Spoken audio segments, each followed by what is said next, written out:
Hi everyone! Come and join me in this lesson about distance, speed, and time.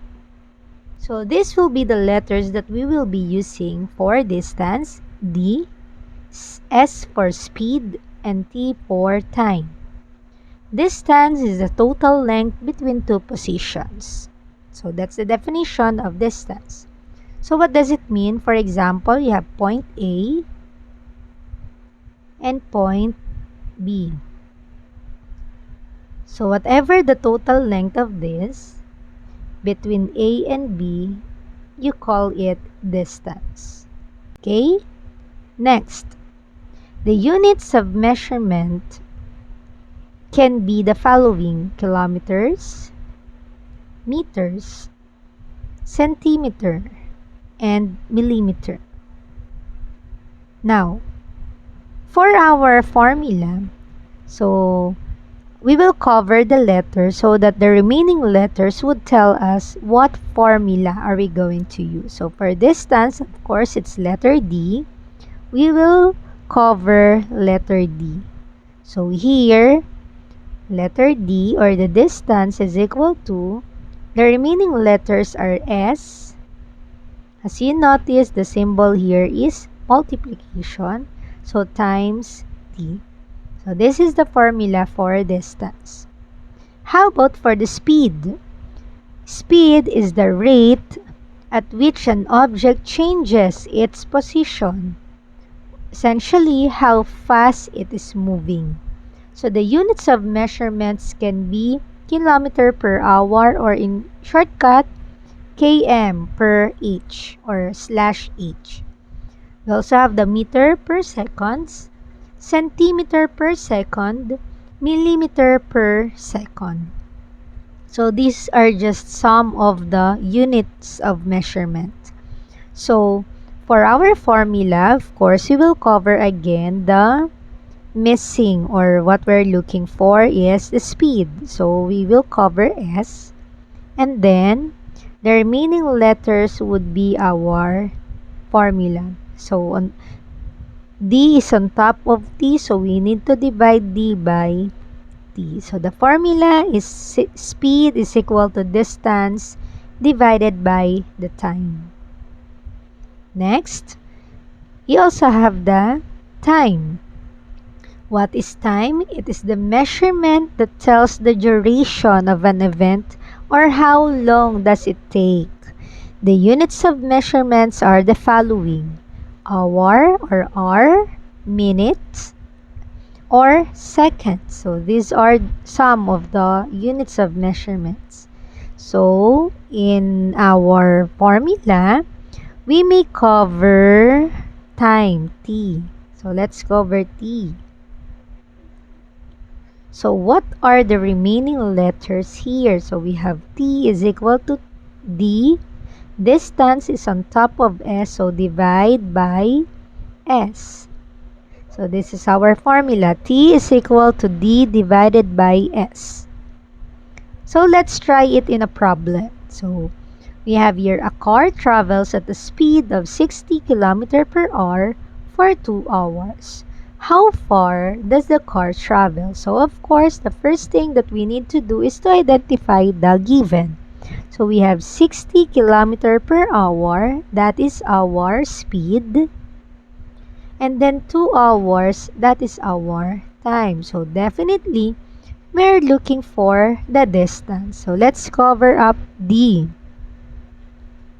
So our formula is D is equal to S times T. So let's substitute S, 60 km per hour, times T, which is 2 hours. Okay, so in this case, we may cancel first H and hours. Same units. Next, multiply 60 and 2. So that gives you 120, and then copy the remaining unit, which is kilometer. So for our distance, the answer is 120 kilometers. Get it? So let's proceed to problem number 2. A train travels 240 kilometers in 3 hours. What is the speed of the train? So here we're looking for the speed. So 240 kilometers is the distance and 3 hours is our time. So let's cover S. This is our missing item. So the formula is D divided by T. So let's substitute. D is 240 km divided by the time, which is 3 hours. Okay, what is 240 divided by 3 hours?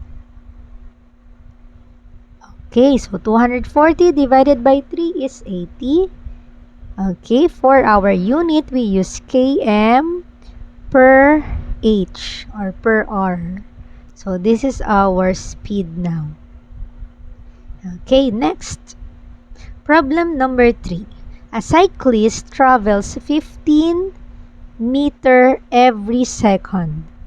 How far, this is the question, will he travel in 5 minutes? So a cyclist travels 15 meters every second. That is your speed. How far you're looking for the distance. And 5 minutes is your time. So let's cover the distance. Letter D. Okay. So the formula is S times T. S times T. So you have S, substitute 15 meters per second times 5 minutes.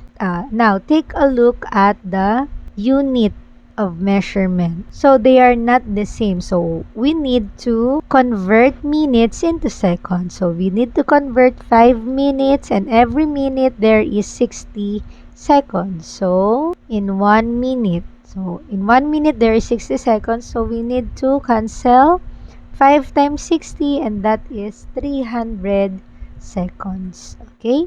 So let's rewrite the solution.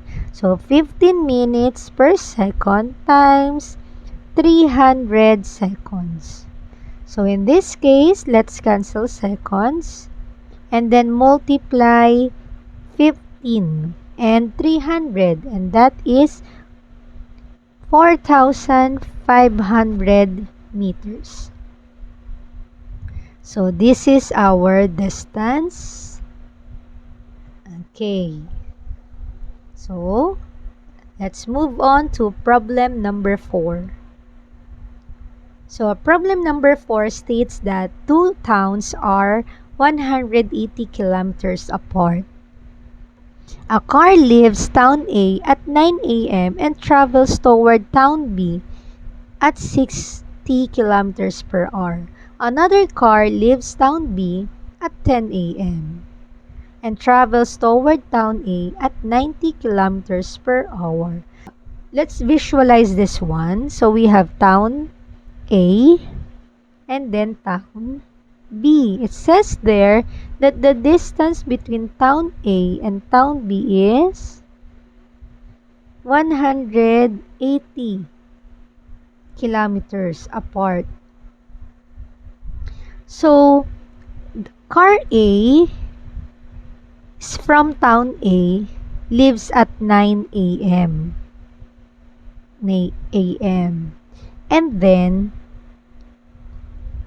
And then car 2 is from town B, lives at 10 a.m. Again, so we have town A and town B, and they are 180 kilometers apart. Car 1, the first car, is from town A, which lives at 9 a.m. And then the second car is from town B, which lives by 10 a.m. So meaning, car 1 travels alone for 1 hour before car 2 starts because of 9 a.m. and 10 a.m. So meaning to say the distance traveled by car 1, so let's put car 1 here, in 1 hour is 60 kilometers per hour times 1 hour is equal to, cancel this one, 60 times 1 is 60 kilometers. So by 10 a.m., the remaining distance would be, this is the remaining distance. It says there that 180 kilometers in total, and car 1 already traveled by 60 kilometers. So we have to subtract 180 by 60, and that gives you 120 kilometer, 120. Meaning to say, the remaining distance that they need to travel together is 120. So in this case, we need to determine how long it takes for them to meet. Of course, we need to combine the speed. Combined speed. We need to combine their speed. So car 1 is 60 kilometer per hour, and then car 2 is 90 kilometer per hour. So 60 plus 90 is 150. Then copy the unit, kilometer per hour. So their combined speed is 150. So for the formula of time, because the question is what time will the two cars meet, so they need to travel, so the distance that they still need to travel is 120 kilometers, and then together is 150 kilometers per hour. So in this case, we need to divide 120 by 150, and that is 0.8 hours. So convert 0.8 hours into minutes, that is 0.8 times 60 minutes is equal to 48 minutes. So we need to add this to 10 a.m. Why 10 a.m.? Because that's the time wherein both of them are traveling. So 10 a.m. plus 48 is equal to, this is 48 minutes, is equal to 10:48.